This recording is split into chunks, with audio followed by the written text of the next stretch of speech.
What a shame the Italian crowd was not out in full force to watch this first Tuscan Grand Prix, because all the elements were there.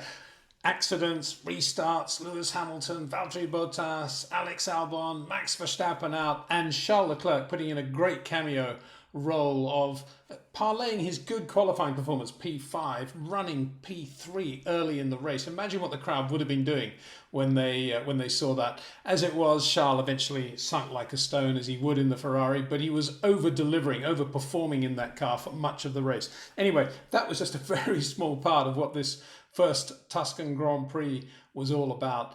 Valtteri Bottas was not a happy man after qualifying, because he felt after weeks and weeks of being very near Lewis, he was a real chance of taking the pole. He was with him, he was ahead of him most of Friday and Saturday. But when he came to do his second run in Q3, Esteban Ocon spun at the turn 2-3 complex, as we described yesterday, and Valtteri's second run was ruined. You could argue, of course, that he should have got the pole on the first run, but nonetheless, nobody really went any quicker, apart from Charles Leclerc on that second run, because the wind had got up. We should make that point. Anyway, nonetheless, Valtteri took the lead of the Grand Prix from the line. A great start, and Lewis Hamilton was okay, but Valtteri got the run on him, got a beautiful pass going into turn 1, and was seemingly heading for a great day out in the mountains. And it didn't work out either for Max Verstappen. He'd done very well to qualify third. He made a pretty good start, but as the car got into second, third, fourth gear, the Honda engine just died, and he was just eaten alive by virtually the whole pack. So by the time Max was going up the hill out of turn 1 into turn 2, they were 3 abreast. He was right in the middle of the back of the midfield crud.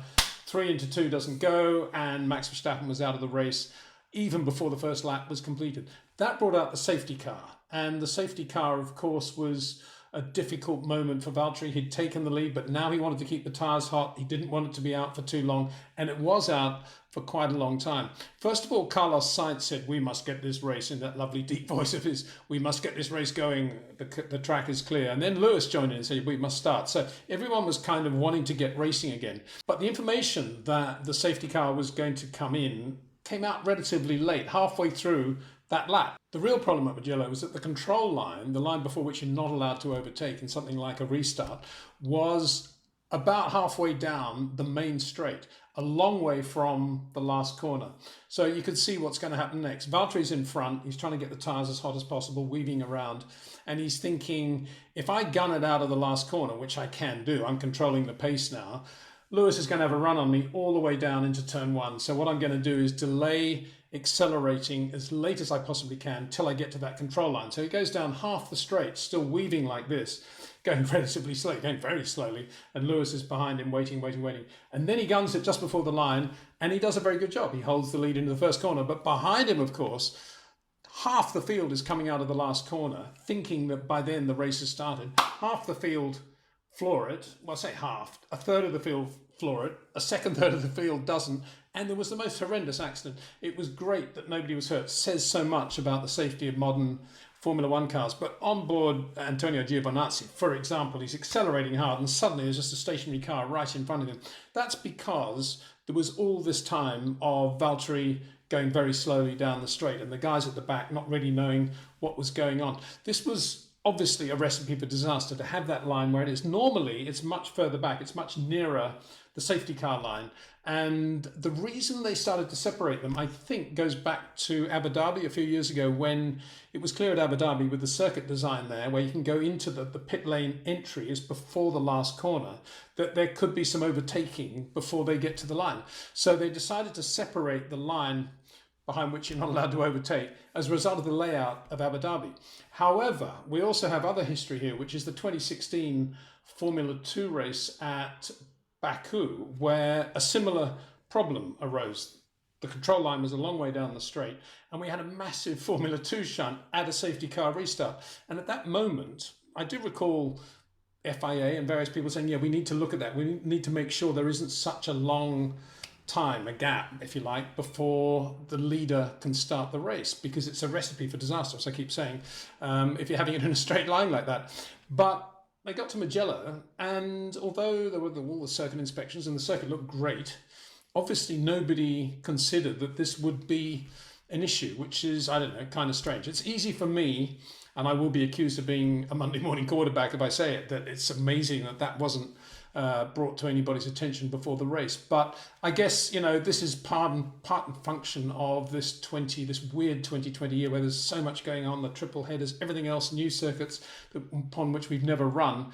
And I think we just have to write it off to that. I can't imagine that the FIA will allow that situation to reoccur, because it was really, really dangerous. I was talking on the video, I think on Friday maybe, about speed differential and how scary speed differential is. Well, this was speed differential in huge capital letters, and it was absolutely frightening to watch, to be honest. So nobody hurt, got to say, but that put Carlos Sainz out for a start, and Nicholas Latifi and a couple of and Giovinazzi as well.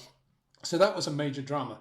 Then, of course, when it's a red flag race, the new rule is that you can change tyres, you can adjust the cars a little bit, and then of course it's a standing start. So now we've got a standing start. We've had the original start, which Valtteri basically won. We've got the rolling start where Valtteri kept the lead but didn't do much, and now we've got a standing start where Lewis is in P2, Valtteri's in P1, and they go off the line more or less pretty well, and Lewis tucks in behind Valtteri, and Valtteri thinks he's got the corner, he's on the inside, and Lewis just does the pass of the day, obviously, bearing in mind it's his teammate, they can't touch one another, they can't damage the cars in any way, they can't risk them, but at the same time Lewis wants to win this race, and if he doesn't do the pass now, it ain't going to happen, and the tyres, may not be that hot anyway, and he just goes around the outside of Valtteri into turn one and takes the lead. Really, really brilliant bit of driving. We've talked about it before, all these driver of the day. When you see that, okay, he may not have been the driver of the day, but how could he not even be in the top three, which he wasn't on this occasion by the fans voting apparently. But to me, that was just a beautiful piece of driving.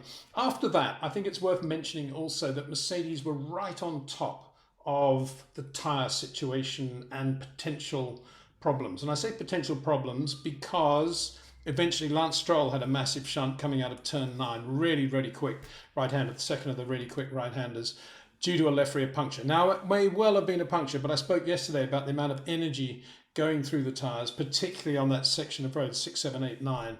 Even if the cars aren't moving that much, it's just a huge amount of energy there. And he had that left rear puncture.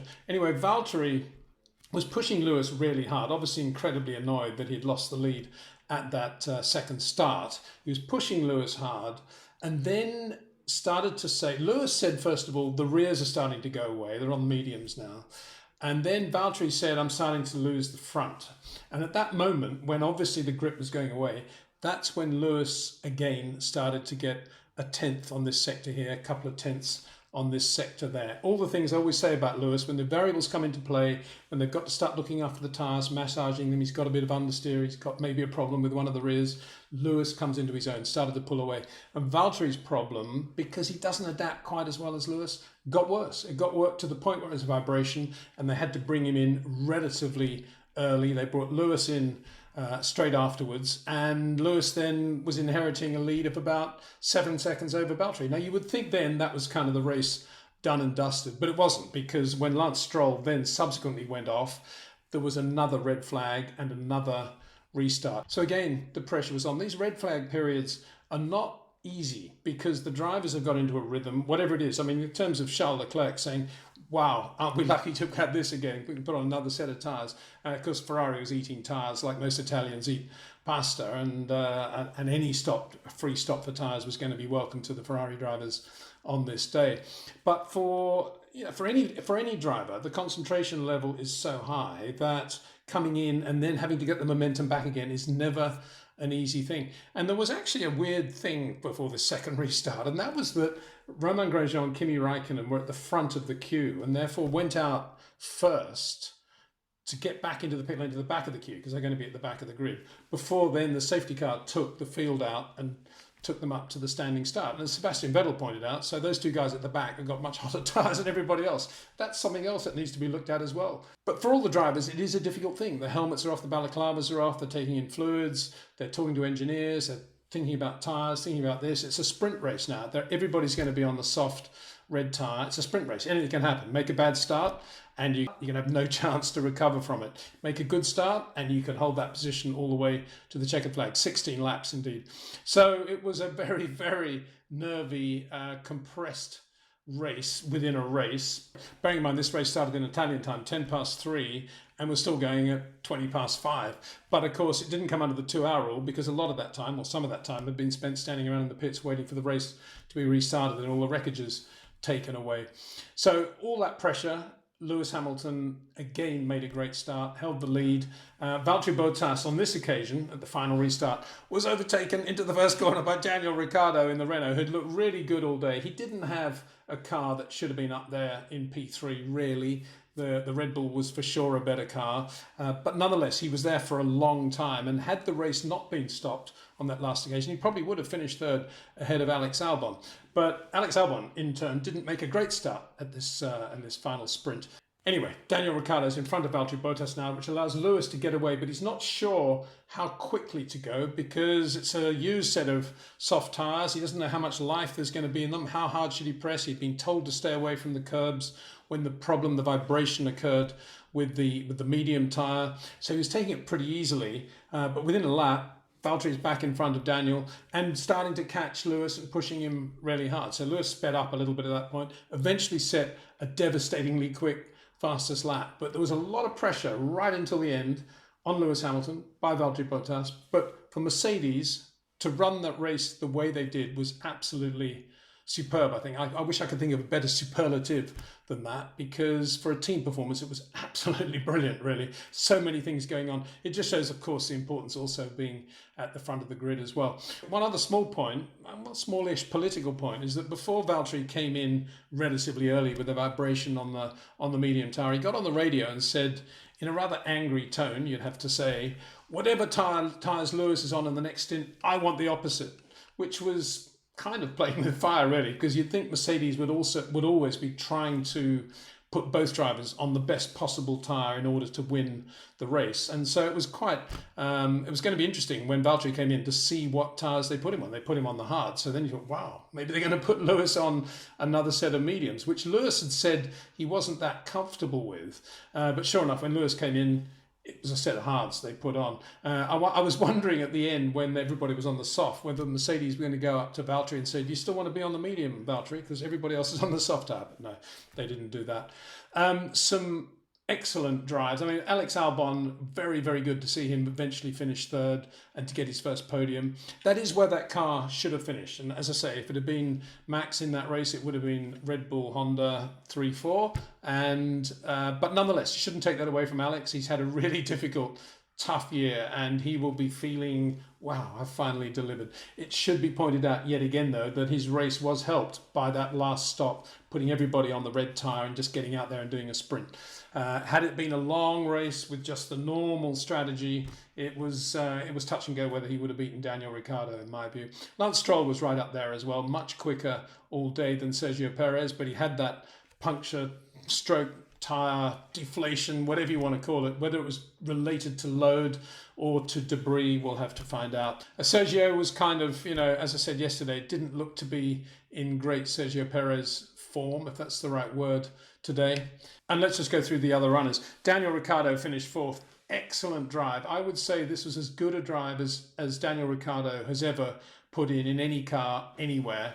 Didn't result in a win on this occasion, but from where he was at the start of the year, where Renault have been, and what he was doing with that car today and how well he was driving it, this was absolutely 5 stars. So great drive from Daniel Ricciardo, I thought.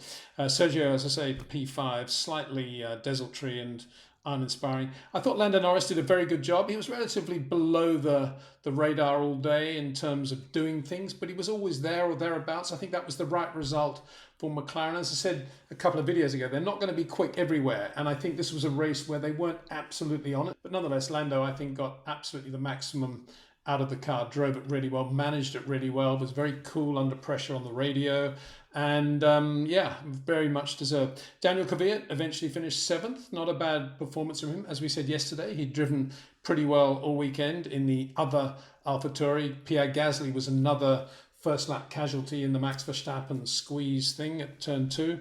So that was the Tuscan Grand Prix at Mugello. Of course, it was never going to be boring, not in Italy, not on a circuit like that. And if you think about where Formula One was at the start of the year, were we even going to have any racing at all in 2020? All credit to Liberty, the FIA and the teams for putting all that together.